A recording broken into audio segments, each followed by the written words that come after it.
Agora a gente fala de uma notícia sobre um assunto que tem deixado muitas pessoas preocupadas. Os planos de saúde vão rever a rescisão de clientes em caso de doenças graves e tratamentos caros. O presidente da Câmara, Arthur Lira, anunciou um acordo com as operadoras de saúde para suspender os cancelamentos unilaterais de planos. Enquanto não for analisado um projeto de lei que altera as regras para o cálculo de reajustes dos contratos coletivos. O projeto de lei ainda não tem uma data para ser votado na Câmara. De acordo com Lira, as operadoras também vão suspender os cancelamentos anunciados recentemente. E é justamente sobre isso que quem vai chegar aqui é a Marina Basílio, advogada especialista em direito de saúde, para explicar um pouco melhor essa decisão. Resumindo, Marina, se você puder explicar para a gente, quem foi cancelado nos últimos tempos vai ter essa decisão revertida? É isso mesmo? Boa tarde para você. Oi, Pedro, boa tarde. Então, na verdade, a gente foi surpreendido com essa decisão, A princípio, o que está se propondo é suspender o movimento de rescisões, porque eles estão acontecendo de forma paulatina, para que eles possam rever e talvez sim voltar à condição status quo ante, Eles voltarem ao que eles tinham anteriormente, que eram os tratamentos continuados, Quem tem doença grave, não, vai permanecer com o tratamento, A verdade, Pedro, assim, me antecipando a você, é que essa decisão, ela é uma decisão que já permeia a justiça, Em regra, quem tem doença grave não deve perder seu plano de saúde. E, infelizmente, hoje, o mercado da saúde suplementar, ele é muito forte nos planos empresariais, nos planos coletivos por adesão.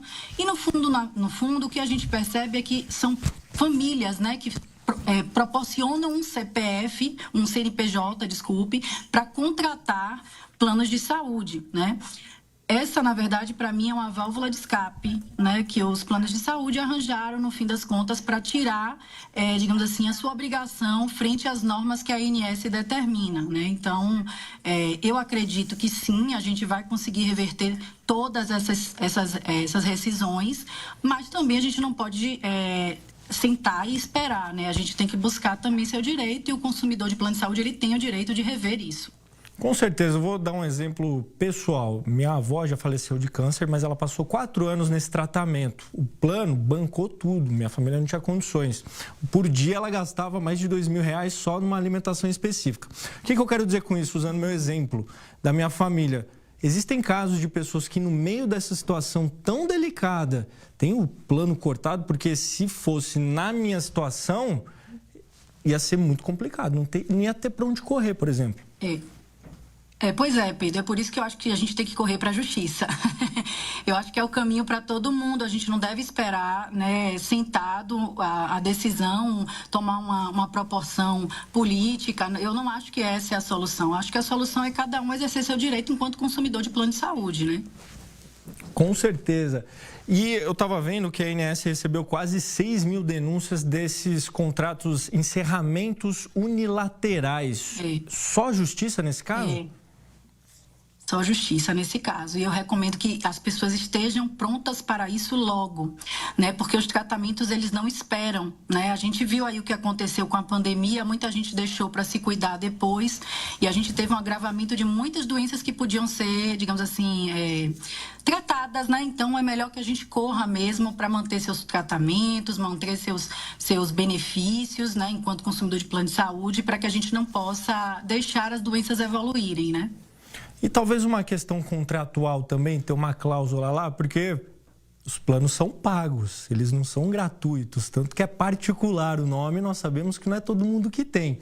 Então, assim, querendo ou não, o dinheiro está ali e, em muitos casos, não são usados todos os meses, Então, se num caso como esse de um corte, você pode entrar talvez com um processo até de ressarcimento, porque, querendo ou não, todos os meses lá o plano está recebendo e, se não receber, é cortado. Então, é uma situação meio delicada, Então, na verdade, até cabe indenização por dano moral, É porque, liminarmente, a nossa principal questão é manter as pessoas com as suas assistências, Porque quem tem plano de saúde paga para não usar.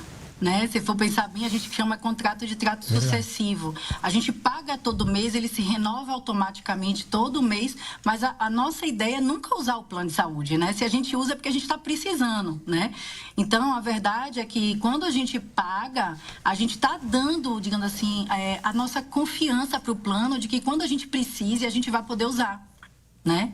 E o que está acontecendo, infelizmente, com uma grande maioria de consumidores é justamente essa quebra da confiança, né?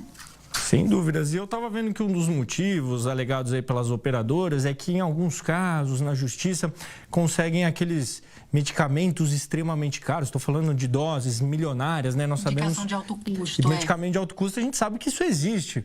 Mas não são todos os casos, né? Então, talvez seria procurando uma brecha ali, doutora? Na verdade, se você for parar bem para analisar todas as nuances dessa história toda, tem muito a ver com o que se mudou de 2 anos para cá, que se determinou que o rol da ANS não era um rol taxativo, né? A gente teve muitas mudanças no mercado da saúde. O plano de saúde parou de vender plano de saúde individual, que era o plano que, digamos assim, tinha uma regulação da ANS em relação a reajuste. Então, a gente fica muito à mercê dos reajustes que vêm das operadoras, quando a gente tem um plano coletivo, um plano empresarial.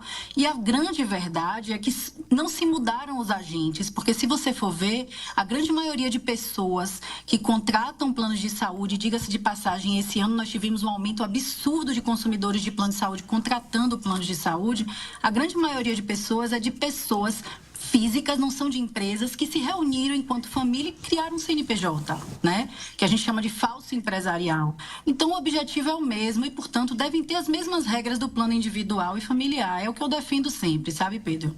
É isso, doutora. Procurar nossos direitos sempre. Muito obrigado pela informação. Um assunto que atinge milhares de brasileiros. Espaço sempre aberto para você aqui na Record News. Estou à disposição. Um abraço, Pedro. É isso. Até mais.